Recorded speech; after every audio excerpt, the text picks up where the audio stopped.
Assalamualaikum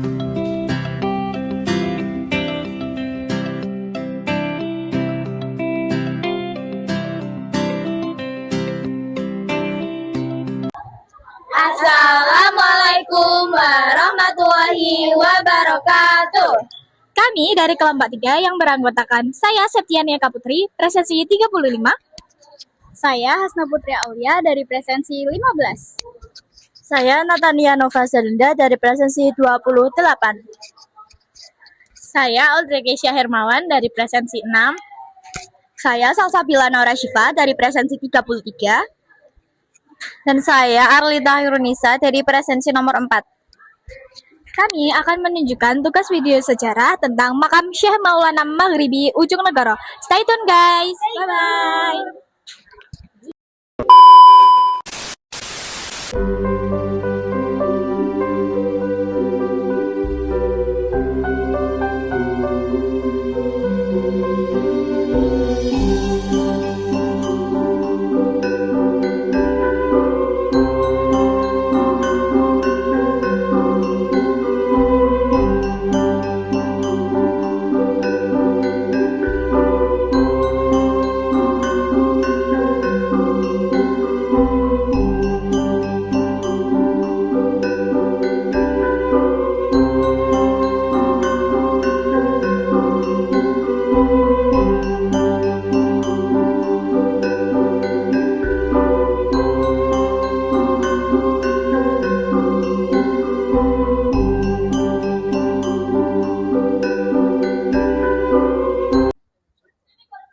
Assalamualaikum warahmatullahi wabarakatuh. Halo teman-teman, kali ini saya sedang berada di makam Syekh Maulana Maghribi, salah satu situs bersejarah yang ada di Desa Ujung Negoro, Kabupaten Batang, Jawa Tengah.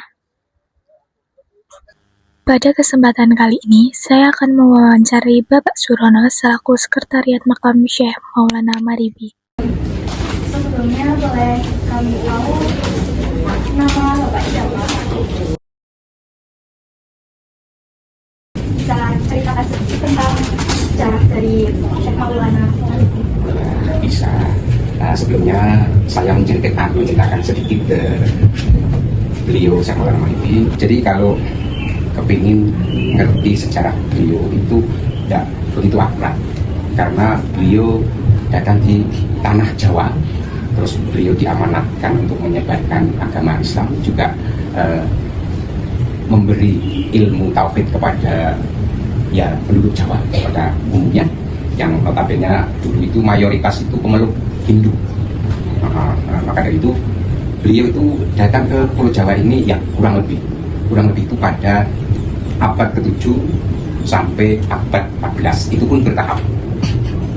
Jadi kalau kalian semua menanyakan kok Syekh Maulana Maghribi di Pulau Jawa ini banyak sekali, itu memang betul, karena beliaunya datang tidak seorang diri dari desa Maghribi, kota Maroko. Terus kalau kalian menanyakan tentang namanya Syekh Maulana Maghribi secara pribadi, itu terus terang saya tidak mengerti, karena beliau itu banyak sekali orangnya. Terus pada zamannya ulama yang terdahulu mencari melacak nama satu persatunya beliau itu sangat kesulitan, karena saking banyaknya tadi. Makanya semua Syekh Maulana Maghribi yang di bumi Jawa, di Nusantara ini, semua makin nama atau julukannya itu Syekh Maulana Maghribi. Jadi Syekh itu guru itu sebutannya Syekh. Maulana itu pemimpin. Jadi beliau itu sekaligus seorang guru, seorang kiai, pengajar tuntunan agama tersebut, juga seorang pemimpin. Nah, Maghribi itu karena asal muasalnya beliau dari negara barat, yaitu dari Maroko, dari desa Maghribi, ibu kotanya Maroko. Itu kurang lebih sejarah beliau di tanah Jawa ini. Jadi kalau kalian menanyakan juga di Batang kok ada dua, ada di Ujung Negoro, juga ada di Wonobodo. Itu Batang dua. Terus bila mana ditanyakan di antara Ujung Negoro dan Wonobodo itu sepuh mana? Ya sepuh Ujung Negoro, karena beliau dari barat tapi melalui laut Jawa ini pertama kali mendarat ya di ujung gor sih. Makanya di sebelah utara makam itu ada gua. Bahasanya masih hutan belantara, belum ada apa-apa, ya pokoknya hutan lah. Kalau bahasa Jawanya alas gung lewang lewung. Nah, makanya beliau buat gua untuk berlindung, berteduh, dan seterusnya juga untuk musyawarah juga di gua tersebut. Itu akhirnya banyak beliaunya itu saking banyaknya dibagilah. Ada yang di Wonogudro, ada yang di Demak, ada yang di Parangtritis, dan seterusnya. Itu banyak sekali. Itu singkat ceritanya seperti itu. Jadi yang menyebarkan agama Islam sebelum Wali Songo ya beliaunya Syekh Maulana. Bapak Surono, terima kasih sudah meluangkan waktunya. Kami dari SMA Negeri 1 Pacitan mengucapkan terima kasih.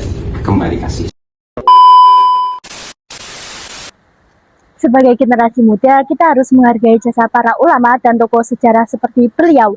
Tidak hanya dengan berziarah, tetapi juga dengan meneladani akhlaknya, berilmu, rendah hati, dan selalu berbuat baik kepada sesama. Demikianlah kisah singkat tentang Syekh Maulana Mahridi, seorang ulama dari Barat yang membawa cahaya Islam ke tanah Jawa.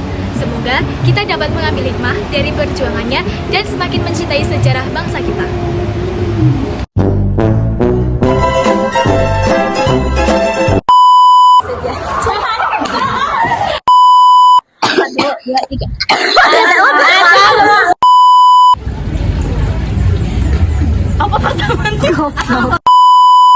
Kita harus menghargai jasa para Demikianlah sedikit